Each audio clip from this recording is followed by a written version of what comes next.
While Wall Street and Silicon Valley forge ahead, harnessing pension capital to fuel tech dominance, Europe faces a critical juncture. Leading Europe's charge to unlock pension investments is Kerry Baldwin, co-founder and managing partner of IQ Capital and chair of the BVCA's Pensions and Private Capital Expert Panel. The science and tech is not the problem. They are everywhere. We have lots and lots of founders ready to deploy. We've got experienced team. The whole ecosystem is set up for LPs in Europe. Our returns are as strong as the US. Alongside Chris Elphick, head of venture capital at BVCA.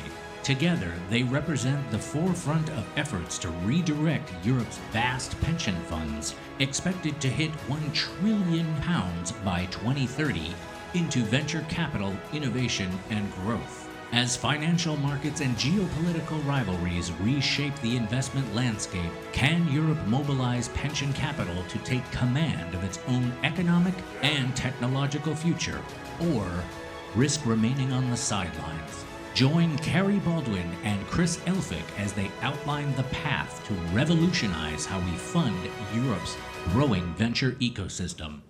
So, quite the entry. Indeed. We do a double act on pensions, and I'm glad to see that people aren't exiting in droves, so that's good. We're going to talk about, so I think Ollie from Speed Invest kind of put this picture in quite stark terms this morning, which is quite helpful. Sort of, the big hole and where the gap between the US and Europe is, and there was sort of pensions sat there in the bottom right-hand corner, as sort of how far behind we are as Europe, and it's hopefully not too esoteric journey through what the UK's been doing on this, but also how that then plays into the wider European kind of discussion on this.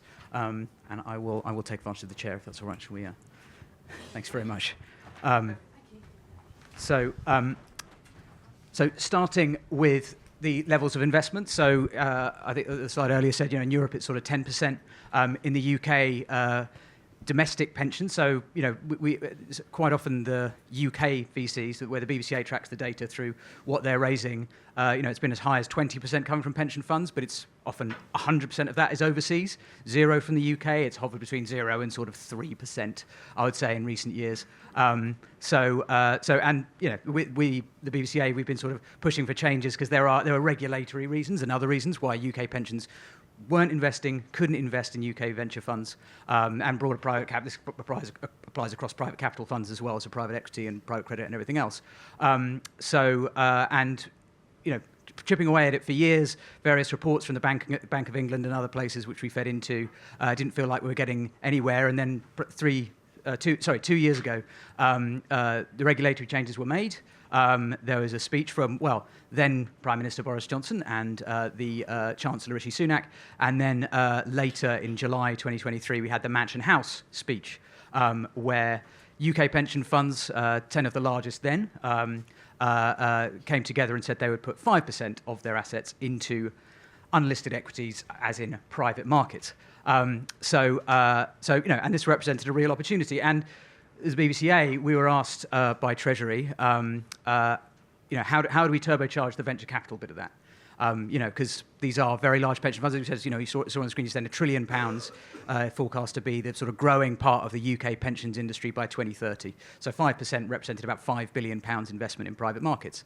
How do we get the investment, a good portion of that investment into venture? Because obviously, at that size and that scale, probably easier to go to private equity and elsewhere, but we really want that bit of venture capital turbocharged. Because when other countries have done this, it's taken many years, because you normally start large and then you work your way down to kind of do a venture bit of your portfolio at the end. So how do we make that work? So so we thought, okay, we need to sort of bring the pensions and the venture capital funds together to talk about how we can make this work, because we didn't quite speak the same language. We didn't understand them; they didn't understand us. They'd been investing in, low risk, liquid, short-term assets for the last 20 years. Hadn't looked at venture in such a long time. How do we bridge the knowledge gap? How do we get around some of the structural challenges that were there? So we came up with our own compact, a venture capital investment compact, to bring the VCs and the pension funds together. And we got, some of the largest pension funds in the UK, so a lot of pension schemes, I should say, the Master Trusts and others, which are growing by tens of billions of pounds every year, if not more. To get them together and say, venture is an asset class you need to consider. You need to understand it. You need to get to know it. And then hopefully we can unlock that investment. It wasn't going to happen overnight. So then we came up with the expert panel as the main outcome of that. And we thought, who is the VC who's really going to bridge that? Who's going to speak pensions, bring them all together, really get to know and like and understand and invest in this asset class? So first person, of course, we came to was Kerry. So Kerry, I was going to talk through that sort of process and what you learned and what and how far we've come on that journey. Thank you, and thank you, Chris. And that's a really good explanation of how long everybody's been trying to work on this agenda. So what's really important is suddenly we have got this expert panel. We've got the task, very simple. You've got to make sure that all the pension fund and insurance funds can actually invest into vehicles in order that we can all go around, find and support awesome founders. Sounds simple, but there's a whole bunch that goes on, and that isn't generally all of us. In this ecosystem, there are so many people that are vital when all of this policy is being done to us. That's the accountants. It's the legal. It's the tax. It's all those really, really important people in the ecosystem that are working underneath, tirelessly, the kind of unsung heroes. So then my job was to say, right, we need to assemble an expert panel. And this expert panel, as you quite said, had some of the largest pension houses. But we didn't just put investors on there. We wanted to have the trustees. We wanted to have the most difficult voices we possibly could in order to really work through some of these knotty issues. We had growth funds, we had venture, we had trustees, we had DC, we had DB. We then thought the most important thing is also to have the associations. So we had the PLSA, the ABI, and of course the BVCA that did so much of the driving of this. So imagine that. So imagine when you go into one of your most complex board meetings and you've got all sorts around the table. You're like, how are we actually going to all align and see this agenda together? Because we all come from different viewpoints. Well, the first meeting, that's exactly how I felt. I walked in there and I saw this wall and I thought, my goodness, how are we all going to agree, find consensus in under a year with loads of stuff happening at the same time? And that first meeting, I just came out and it was just like, wow, everybody was, could we? Can we? What if? What if we tried this way? And the level of collaboration for the entire year, led and driven by these fantastic expert panel, was insane. It was just brilliant. Now, underneath that, we had 100 technical experts, and they were all divided into 12 work streams, and then we basically had 4 final things, going into the really nitty-gritty things like permitted links and lots of different things there, to and through, and it was really in the weeds and the detail. But we did it, and we unblocked everything that we needed to block, and we got to the stage in less than a year. We reported, it is now possible. During that year, we also saw LTAFs, which is a vehicle which you may touch on later, 27 of those released. That means they've got those structures in place. So the actual both sides can now invest. So what's the problem now? We now need to understand each other. And so much of this is language. Pensions, so much is being done to them. They are under huge consolidation at the moment in the UK. They're having to really work through value for money items. They've got so many things happening to them that we must be patient. There is no magic button that we can just press and say, hey, we're ready. So I'm going to say 3 things that I think are really helpful for when you're engaging with pensions, having sat with them and trying to understand them. The first thing is it's complicated. Inside these big pension and insurance houses, it's not just one person who's having to decide on this. The venture teams, which they're building and scaling up, and they've got some great people in there at the moment in a lot of these teams, they have to go and get cleared by a risk committee, by a valuation committee, by their main board committee, by the does it work strategically in some cases. A lot of these people don't understand venture. So we have to really make sure that we're putting a very clear message, case studies, sing, but I mean, I don't need to tell you all of that. You know how to raise money from LPs. But in this case, really play on those case studies and putting in the language they can understand. The next one I'd say is what I do and my team do, and I really strongly advise that you guys could consider this, is we help them. So I've run some sessions with some of the pension houses and got the people who are making decisions to come and have deep dives on What's neuromorphic computing? What's space tech happening? What's happening in X, Y, and Z? And in all your specialisms, just do that. Just sit around a table and don't pitch.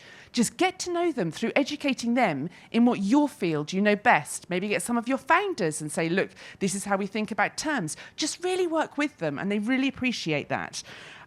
And then, of course, fees. Really explain why you charge those fees. That's one of the That's one of the nitty-gritty ones. Really explain about the fees. We do this because we hunt, so in IQ Capital page, we have PhDs, we engage with the professors, we do so much knowledge sessions. That is what fees are. We're building our network and our expertise that is actually being translated and transferred to our founders. I'll pass over to you because I'm just going on a bit.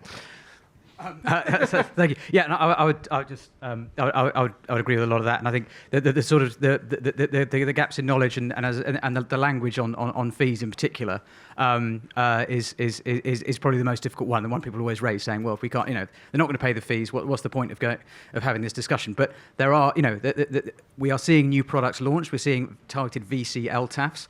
And getting that mix right, explaining to them why fund of funds work in some ways, why venture debt is also potentially a good model for pension funds to kind of get access to venture. Because as Kerry said, they're building the teams, they want to do it. We need to give them the platforms and the different means of them to get involved. Because I think once they start upskilling, they're building up the teams and they start doing it, then we can hopefully start to see some investing in funds. And we have seen this year, as I said, it was.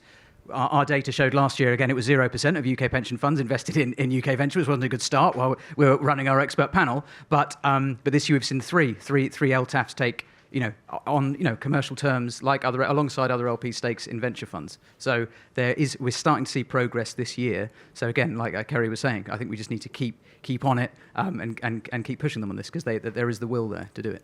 There's absolutely the will. How long have we got, by the way? All right, okay, we can go. There is absolutely the will. They really understand it. And a lot of them, in order to make their models work, actually need to look at co-invest to actually blend those fees out. So really making sure that when you're looking at your co-invest, you're really taking the one that's right to that fund. Yeah. So it's at the right stage. It works for their strategy. It's something that they could probably add value within their firms. Yeah. And that's really, really important to look at. And then take them through early enough, because remember, some of them are not going to be able to deploy money as quickly as some of the people can in this room. So get them engaged in that company thinking, hey, I think this one could work for you. The board looks like this. The end state is this. I think that you've got great connections. And a lot of these big pension funds do have really good connections to the US and other geographies. And just work with them with that co-investment possibility there. But I think for me, just coming right back, it's really, really important to be just patient. So there's a lot of people saying, where is the button? A little bit vocal on social media. They are doing their best. They want to be doing this. And it's just very important. They get to know us. And what would be really helpful for some of you, that what we produced at the BVCA is we produced report right at the beginning on the state, and inside that it's got a lot of the technical stuff. What is to and through? If someone asked you that, at least you can read that one pager of a guidelines and just flick through some of those reports on the really technical aspects, so at least you're up to speed and speaking their language. So I suppose turning to you, on Europe would be the next case. And how this is playing out. So actually, the UK didn't really lead the way on this. It was actually France through their Tibby scheme. So that was a very successful scheme in France led by Professor Tibby. It essentially required Macron sort of strong-arming all the insurance funds in France to get behind the scheme. And it's invested something like 10 billion across, not just venture, but across the French market, which has been, and has been done that very successfully. So, imagine how sort of building off the back of that, I'm speaking, I've spoken to other associations, people in other governments around, what we're doing, how this can play out in Europe. There's the WIN initiative in Germany. I've spoken to Danish, Finnish, many other associations and representatives of government sort of talking around, okay, we really want to move the needle on pensions. How have you done it? How do we do it? How do we make the case for it? So I think there is, this is, we're all having this conversation, and we all need to keep pushing it. So I think that, there is skepticism, but as a continent, we are still way too reliant on government funding, and time. Okay, so sorry. So okay, if I could just have 30 seconds just to finish that up. So I completely got the timing wrong there. Which was yeah, institutions. We are so reliant on overseas institutions and government. We need our institutions to step up pension funds if we're going to, because when in the last couple of years it did happen when the US pension funds, which did invest heavily over here, went back to their domestic market, there was nothing to replace it. So we need to change that, and it needs to happen soon. Kerry, the last word from me is thank you so much to EUVC for bringing us all together and that collaborative spirit that I've just felt all throughout these sessions. My last word is this. Having run my first fund in 1997, a 50 million deep tech fund, and done God knows how many funds since then, you have cycles. And there are cycles where you can pick up deals and you can behave and you can put terms down that are really, really harming founders and harming their teams and harming the actual very, very early ecosystem investors, those very early angels. Just play nicely. I've had to do this speech in 2001, 2009, and I'm just giving a little nod now. Just play nicely. Before you go, I just want to give a massive shout out to the partners who made the EUVC Summit and Awards possible. So please do not tune out. We're partnered with these firms because they're great people with offerings that we know from our friends in the ecosystem are truly world-class. First up, I want to give a big thanks to HSBC Innovation Banking. They helped us incept the awards in the very beginning, and truly, they are the leading bank for anyone in European venture. There's a reason why everyone knows them.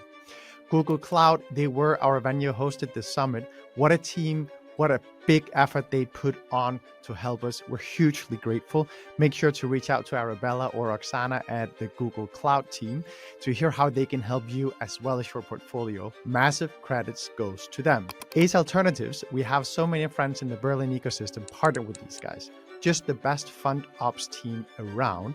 And as with any good restaurant, where the locals are is also where you get the best service. And now they're expanding across Europe, so they're definitely someone to talk to. Haynes Boone, they're longtime partners of ours in both our own legal work. They're great supporters of us here at EUVC, and I definitely think that they are one of the go-to legal teams to have in your corner. CW Communications, our dear friends who helped us secure CNBC, Bloomberg, Financial Times, and many more for the summit. It's a joy working with Dan and Kathy and the team. The Fundcraft, digital native, full suite, Lux headquartered, and a great partner as you grow your firm out of Luxembourg. Definitely a fund admin to consider in your stack. I can only say that the team are incredible to work with. I'm very thankful that I've gotten to know them. I think they're one of the up and coming fund admins that you want to be thinking about. Portfolio IQ by Synaptic. You may know them for the Discover tool, which is branded under Synaptic, but Portfolio IQ is absolutely a product you should know because there's no one that understands intelligence better than this team. And finally, Goodwin. They are a truly world-class legal partner you can trust. They're hands-on, business-oriented, and expert in everything and anything transatlantic. So those were our partners for the summit and awards.